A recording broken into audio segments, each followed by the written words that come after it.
ఇటీవల కాలంలో కొంతమంది అగ్ర హీరోల చిత్రాలకు పోస్టర్ల మీద అబ్నార్మల్గా కలెక్షన్స్ చూపిస్తున్న విషయం తెలిసిందే. అయితే పోస్టర్స్ మీద ఉన్న కలెక్షన్స్ నిజమే అని భ్రమపడి ఆ సినిమా బ్లాక్ బస్టర్ అయిందనుకుంటే పప్పులో కాలేసినట్టే.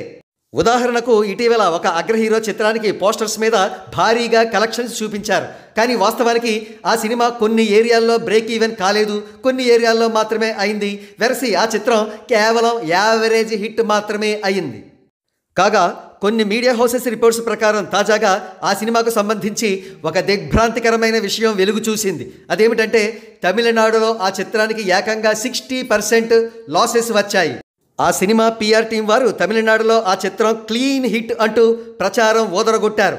కానీ వాస్తవానికి తమిళనాడులో 6 కోట్ల రూపాయల ప్రీ రిలీజ్ బిజినెస్ జరుపుకున్న ఆ చిత్రం కేవలం 3,50,00,000 రూపాయలకు పైగా మాత్రమే కలెక్షన్స్ వసూలు చేసింది.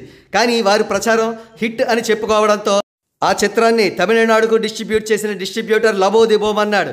సోషల్ మీడియాలో తన ఆవేదనను వెళ్ళగ్రక్కుదామని ట్రై చేశాడు. కానీ మూవీ టీం జరగబోయే డ్యామేజ్ని గ్రహించి ఇమీడియట్గా చాలా తెలివిగా అతనిని రప్పించి సెటిల్మెంట్ చేసుకుంది. అసలు ఈ మొత్తం సమస్య ఎక్కడ వచ్చిందంటే ఏదో 10% కలెక్షన్స్ ఫేక్ చేయవచ్చు, కానీ ఏకంగా 50%, 60% ఫేక్ అంటే ఆ సినిమాను కొన్న బయ్యర్లకు ఇలాగే కాలుతుంది. కాబట్టి ఇతర సినిమాల ప్రొడ్యూసర్స్ ఈ సినిమా నుంచి గుణపాఠం నేర్చుకోవాలి.